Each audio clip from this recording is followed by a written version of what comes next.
la Bwana ambalo litakubariki usiku wa leo, na najua ni neno ambalo litabadilisha maisha yako. Ni neno ambalo litakutia nguvu, maana neno la Bwana ni uhai, neno la Bwana ni uzima, na neno la Bwana ndilo unahitaji katika maisha yako.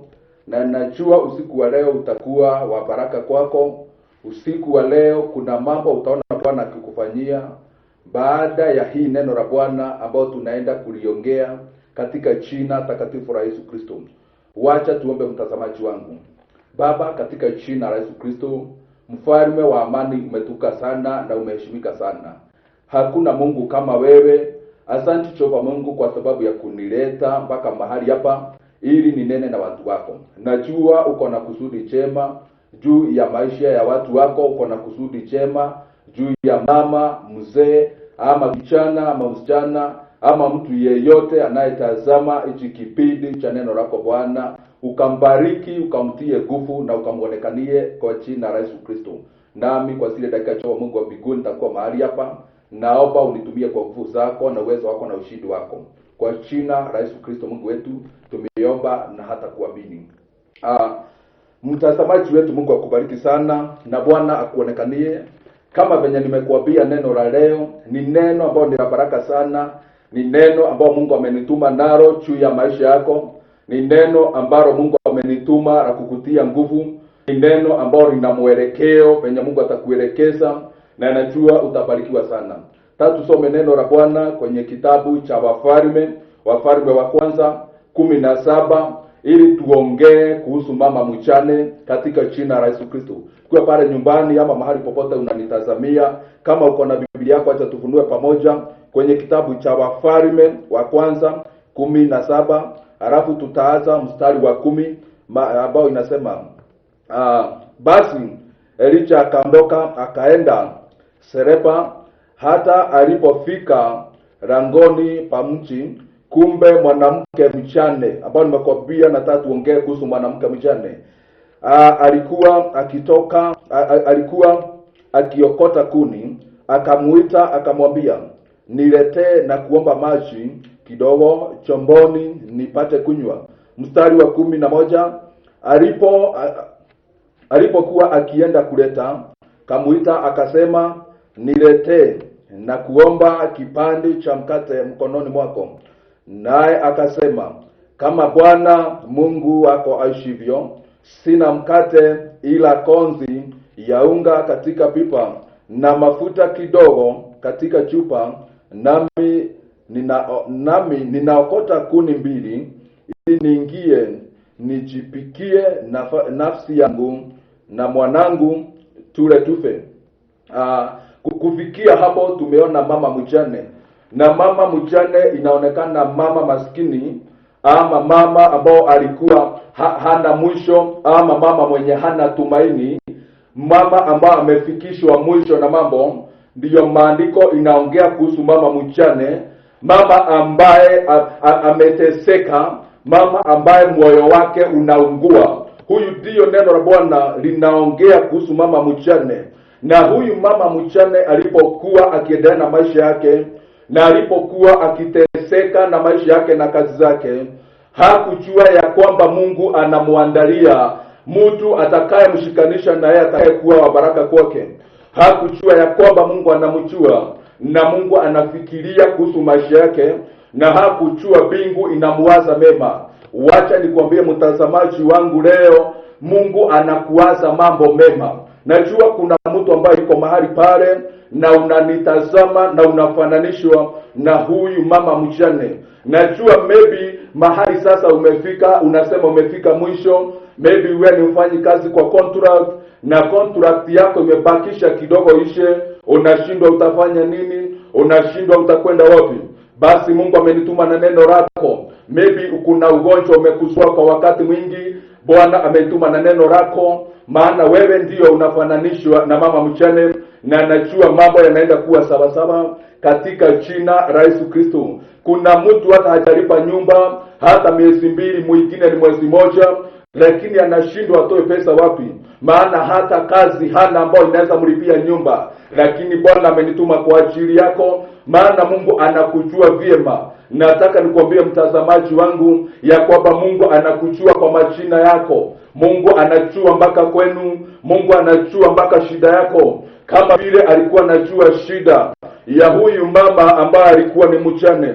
Neno la Bwana linasema huyu mama alikuwa mjane, lakini mama alikuwa anatafuta kuni, na neno la Bwana limetuambia Elijah alimpata akitafuta kuni, ambayo ilikuwa ni kuni mbili alikuwa anatafuta aende apike mkate, na alikuwa amebakisha unga kidogo na mafuta kidogo wale wafe na mwana wake. Kwa hivyo alikuwa amebakisha kidogo sana. Kwa hivyo alikuwa ameona kukwisha kwake, alikuwa ameona kumalizika kwake, alikuwa ameona kufunga biashara kwake, alikuwa ameona kukufa kwake, alikuwa ameona hana tumaini lingine. Lakini kumbe Mungu alikuwa anamwandalia, maana mahali mwanadamu umefika mwisho, hapo ndipo Mungu huwa anakuandalia.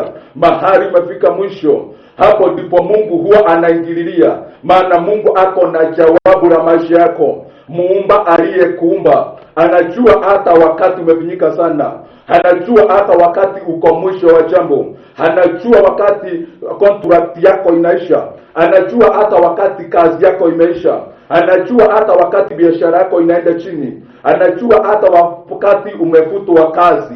Aliyekuumba haya mambo yote anajua, na nimekwambia na kujua kwa jina lako ambaye amenituma siku ya leo, maana ako na jambo jema na wewe. Maana anataka kutie nguvu katika dhiki yako na katika shida yako. Mungu anaenda kuingililia, maana Mungu haezi kubali uishe.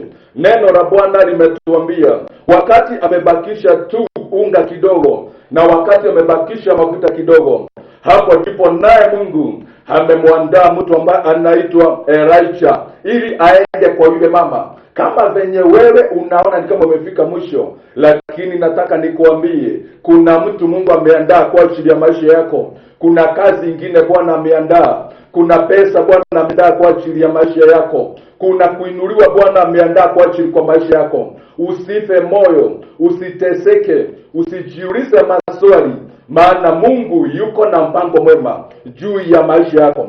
Wacha niruke niende mpaka mstari wa 12. Neno la Bwana linasema, naye akasema, kama Bwana Mungu wako aishivyo, sina mkate ila kozi ya unga katika pipa na mafuta kidogo. Bwana asifiwe sana. Yaani kile kitu amebakisha ni kidogo sana.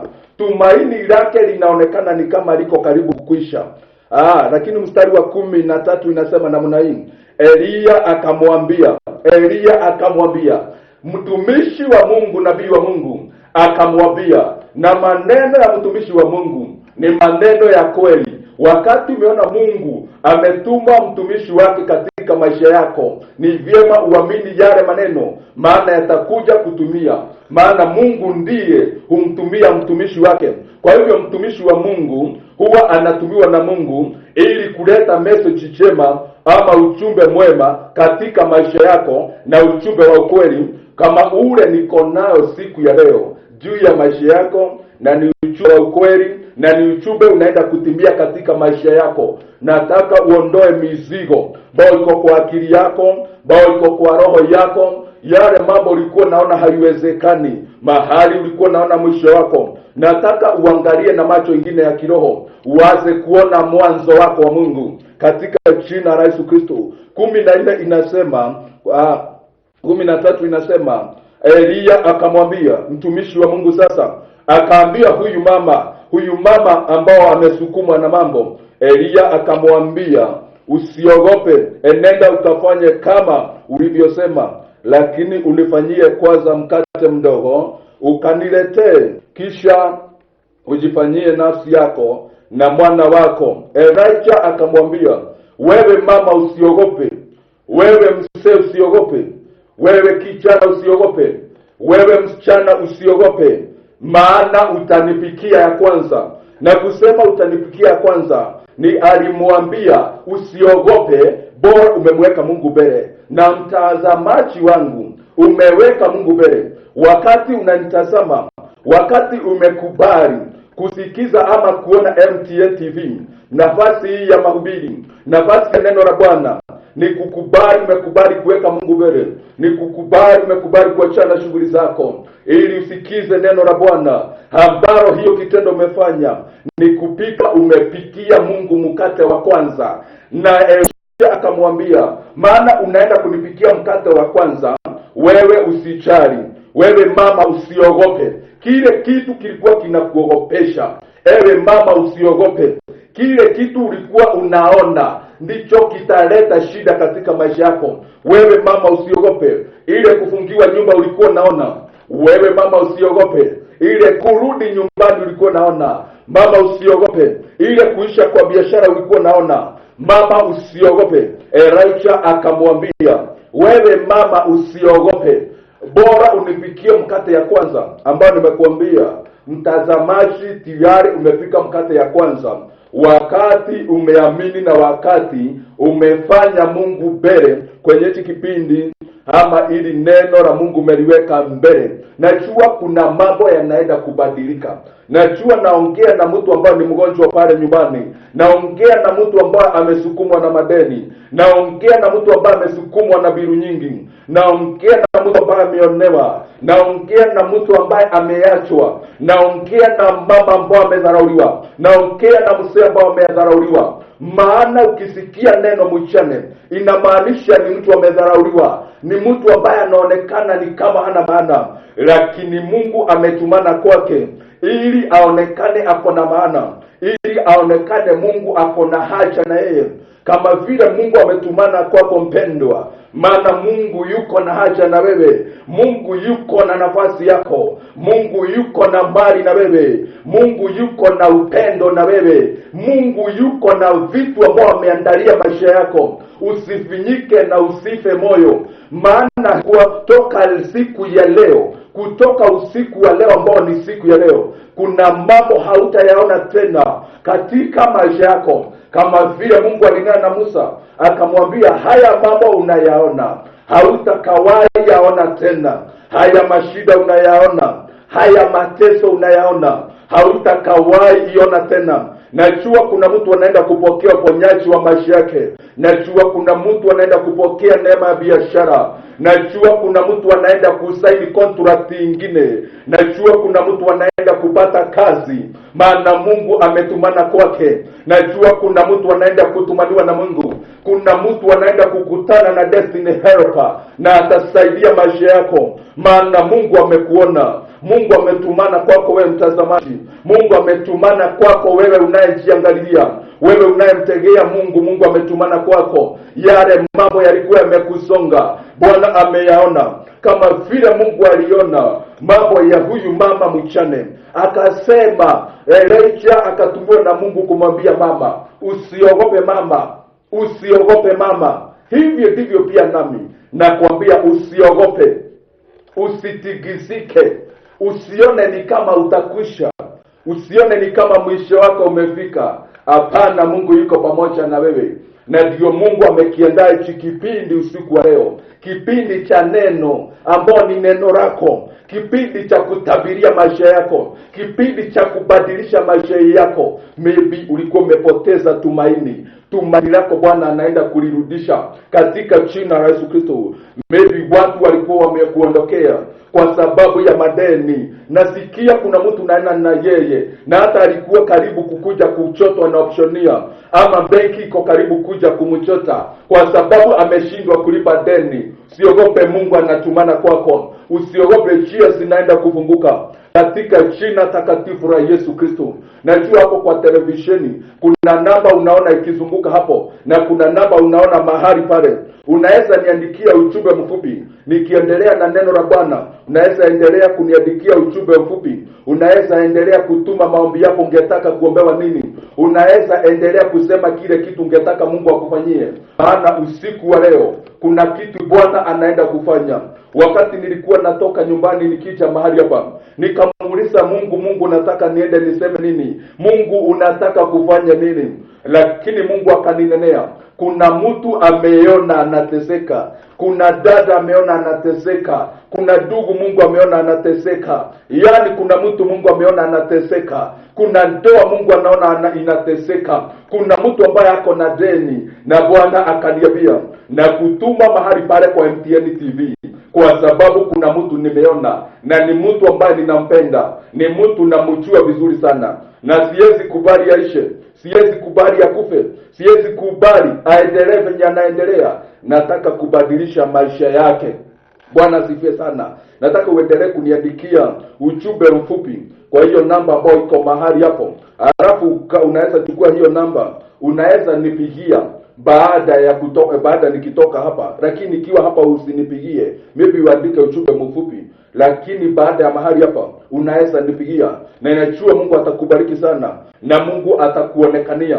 Nataka ninene na roho ambayo imeinama, maana Mungu ametumana kwa mwanamke mchane. Maandiko inasema huyu mwanamke alimwambia mtumishi wa Mungu. Inamaanisha ni kama ombi alikuwa naomba, ni kama kusema alikuwa nasema yale mambo ambayo ako nayo, maana ni mama alikuwa amefika mwisho, ni mama ambaye alikuwa amelia machozi imekwisha, ni mama alikuwa na mali, maana hii unga nikubaki ilikuwa imebaki. Ina maana alikuwa na unga nyingi, lakini sasa imeisha. Ni vile mtu anaweza kuwa na mambo makubwa, mtu anaweza kuwa na biashara kubwa, lakini imeendelea kuisha, ameendelea kufunga mabiashara, lakini Mungu akamtumania. Vile Mungu amekutumania, ni mtu ambaye alikuwa na ndoa, lakini saa hii ndoa imesabaratika. Ni mtu alikuwa na amani, lakini saa hii amani imeisha katika maisha yake. Usichali na usiogope, maana Mungu ametumana kwa ajili yako, maana Mungu anakujua. And God is uncharitable, uncharitable. Yani ni Mungu ambao hawezi kuwa challenged na shida yako, ni Mungu ambaye hawezi tishwa, ni Mungu ambaye hatishiki, ni Mungu ambaye haendangi chini, ni Mungu ambaye hawezi sahau na wewe. Bwana Yesu asifiwe, na Mungu akubariki sana katika jina la Yesu. Neno la Bwana linatuambia kwamba huyu mama mjane, hii unga kidogo alikuwa amebakisha, ilikuwa ni last hope yake. Yani ilikuwa ni tumaini lake la mwisho. Maana saa hii kuna mtu mahali anafanya kazi, ameambiwa ni hii mwezi tu unafanya, alafu baada ya hii mwezi hautafanya kazi mahali hapa tena. Kuna mtu contract yake inaisha. Kuna mtu mahali anafanya karibu kuisha, na kuna zile pesa nyingi anahitaji, anashindwa baada ya kutoka mahali hapa nitakwenda wapi? Usichali, maana Mungu amekupangia mahali unaenda katika jina la Yesu Kristo. Usichali, maana Mungu ako na mpango juu yako. Usichali, maana sote ni mpango za Bwana. Usichali, maana Mungu anataka kukuinua ufike mahali haujafika. Na huyu mama mjane hakuwa ameona mtumishi wa Mungu tena katika maisha yake ama kwake. Hakuwa ameona yale mambo alionyeshwa, hakuwa ameyaona tena, hakuwa amepatana na miujiza. Maana hii unga ilitabiriwa ikawa ni unga ya miujiza, ikawa ni unga yenye haiishi. Kuna mtu anaona kuisha, lakini nakwambia hautaisha. Nakwambia hautaisha. Maana Mungu ametumana, hautaisha. Mungu ametumana, hautaisha. Mungu ametumana, unaenda kuinuliwa. Naona watu wanaendelea kunitumia ujumbe na wanaendelea kunipigia simu, lakini naomba usinipigie simu kwa sahi. Unipigie baada ya kutoka mahali hapa, na najua Mungu atakubariki sana. Sasa unaweza tuma ujumbe mfupi, na ujumbe wako bado nitausoma. Naona watu wameendelea kutuma jumbe zao. Mungu awabariki sana. Nitasoma baadaye nikiendelea kumwombea katika jina takatifu la Yesu Kristo. Kuna jambo Mungu anaenda kufanya. Mungu akaambia Musa, kama venye nimekuambia, Musa alikuwa nyuma yake kuna maadui.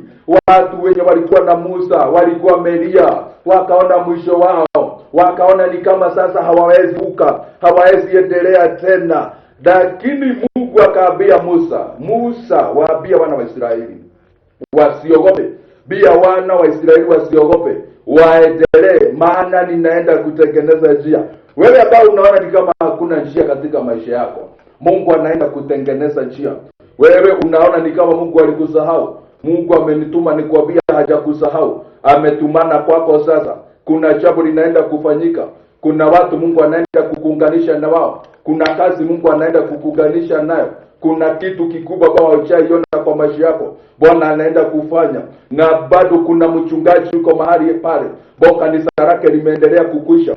watu wameendelea kukwisha, anashindwa mambo inaenda namna gani. Mungu anaenda kutumana kwako, Mungu anaenda kukuonekania tena katika jina takatifu la Yesu Kristo. Kuna mtu anashindwa atafanya namna gani. Kuna mtu mambo yamemsoga kama vile walikiwa imesoga hawa wana wa Israeli, lakini Mungu akawaambia msiogope. Huyu Mungu tunayemhubiri, huyu Mungu ninayekwambia kumhusu, ni Mungu ambaye hutengeneza njia, ni Mungu hufufua mambo hata yenye alikufa. Kuna mambo yako ilikufa, huyu Mungu anaenda kufufua. Aliyefufua Lazaro, kuna mambo yako anaenda kufufua. Huyu Mungu ni Mungu aliye na uwezo wa kuamsha aliye chini sana. Kuna mtu alikuwa anaitwa Mefiboshethi katika kitabu cha Mungu. Kuna mtu alikuwa anaitwa Mefiboshethi, na Mefiboshethi maandiko inasema alikuwa ameangushwa na akakatika miguu ama akawa kiwete. Na katika maisha yote ya Mefiboshethi hakuna mtu alifikiria ya kwamba siku moja Mefiboshethi watakula na mfalme, lakini Mungu akamtumania. Kuna watu wanaona wewe hauwezi inuka, wewe hauwezi barikiwa, wewe hauna maana, wewe ni mtu ambaye hawezi heshimika.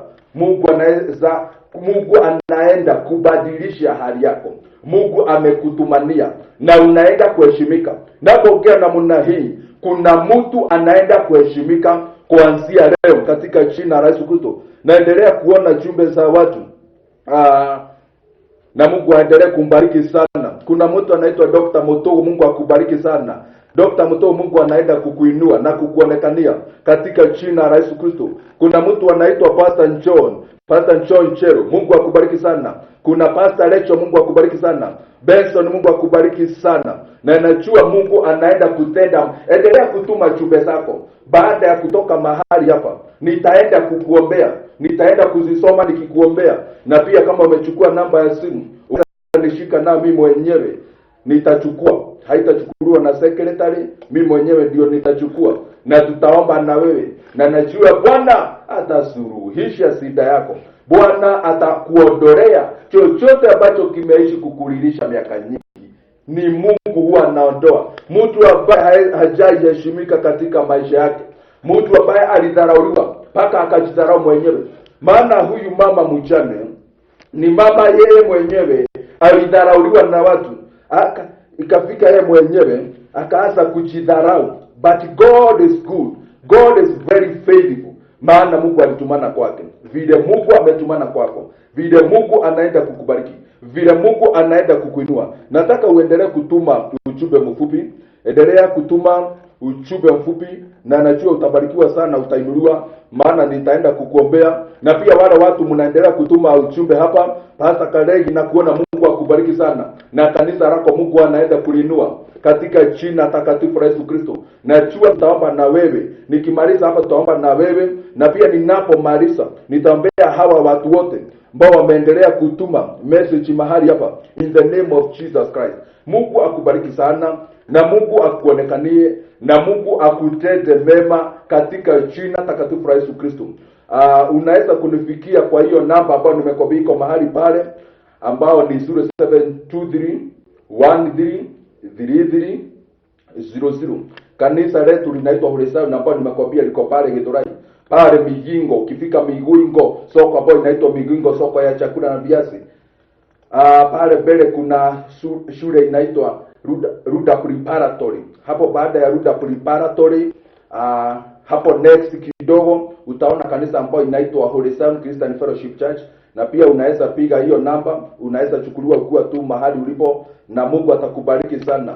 Kanisani unaweza nipata siku ya Thursday, unaweza kuja pale kanisani, na ikiaga saa 2 mpaka saa 11, na sasa tunaanza ibada yetu saa 3 mpaka saa 7:30.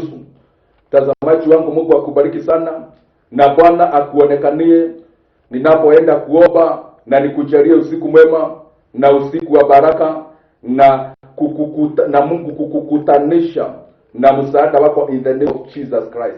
Nataka ufunge macho yako uamini pamoja na mimi kwa jina la Yesu Kristo. Baba Mungu, umeinuliwa sana. Jehova Bwana, umeheshimika sana. Nimekuinua kwa usiku wa leo. Nimesema ni asante Mungu wa mbinguni, maana umemuona mtazamaji wangu, umembariki huyu mtazamaji wangu Bwana. memuonekania Mungu wa mbinguni. Kuna watu Jehova Jire wametuma ujumbe mahali hapa wakiwa na mashida tofauti Bwana. Najua umekutana na wao sasa, naongea mahali hapa katika jina la Yesu Kristo. Bwana nakuomba ukaponye huyu mgonjwa ambao amekuwa mgonjwa amefika mwisho. Mungu naomba ukamponye usiku wa leo katika jina la Yesu Kristo, akaone ukuu wako. Mungu naomba ukamuone huyu mtu ambaye kana madeni, ukamlipia ile madeni katika jina la Yesu Kristo. Bwana ona huyu mtu ambaye anaenda kujotwa na benki. Mungu naomba ukamsaidie kulipa ile madeni. Mungu ona huyu mtu ambaye ameenda chini sana, naomba ukamuonekanie. Mtu ambaye hana kazi ya kufanya, Mungu naomba ukamuunganishe na kazi ya baraka katika jina la Yesu Kristo. Ona huyu pasta ambaye anajiuliza maswali, naomba ukambariki na ukamjibu maswali yake, ukampe baraka nyingi hata kanisani kwake katika jina la Yesu Kristo. Bwana watendee maajabu, waonekanie hawa Mungu wa mbinguni ambao contract yao sasa inaisha. Naomba Mungu wa mbinguni kawapa njia nyingine, na wale Mungu wa mbinguni ambao kunawezekana contract iendelee, wakaendelee nayo. Huyu mtu aliyetupiwa maroho ya kufutwa kazi asifutwe katika jina la Yesu Kristo. Hii ndoa iliyoandalika kuharibika haitaharibika in the name of Jesus Christ. Angalia huyu dada anaomba ndoa, Mungu wa mbinguni kutana naye ukambariki na ndoa. Huyu kijana anaomba ndoa, ukambariki Jehova Mungu wa mbinguni. Angalia huyu ambaye hana amani, naomba ukampe amani Jehova Bwana. Huyu ambaye anahitaji school fees, naomba Mungu ukambariki. Mungu kukutana na kila hitaji ya mtazamaji huyu wa MTN TV, na ukamuonekanie na ukamtende mema, nazo sifa na shukurani zikarudi kwako. Na ni katika jina la Yesu Kristo Mungu wetu tumeomba na hata kuamini. Mtazamaji wangu, Mungu akubariki sana, Mungu akuonekanie, na Mungu ni mwaminifu. Najua utakuwa na usiku mwema na usiku wa baraka, na leo ulale bila stress, leo ulale bila kufikiria mambo nyingi, maana Mungu ametumana kwako katika jina la Yesu Kristo.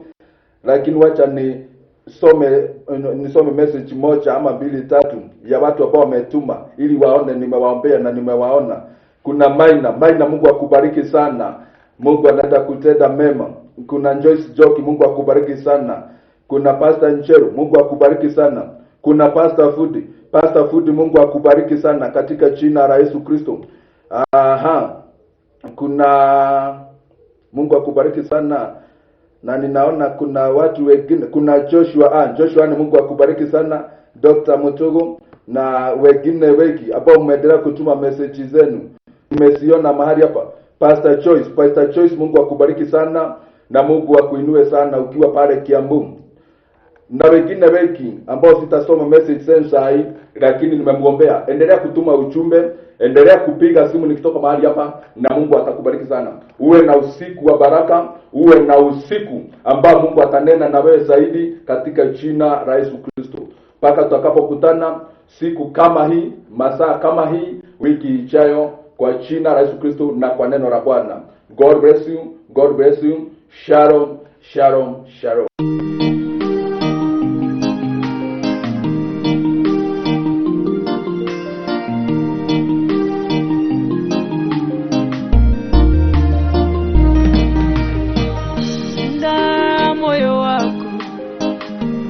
Vyote ulindavyo, kesha sana ukiomba, linda sana moyo wako.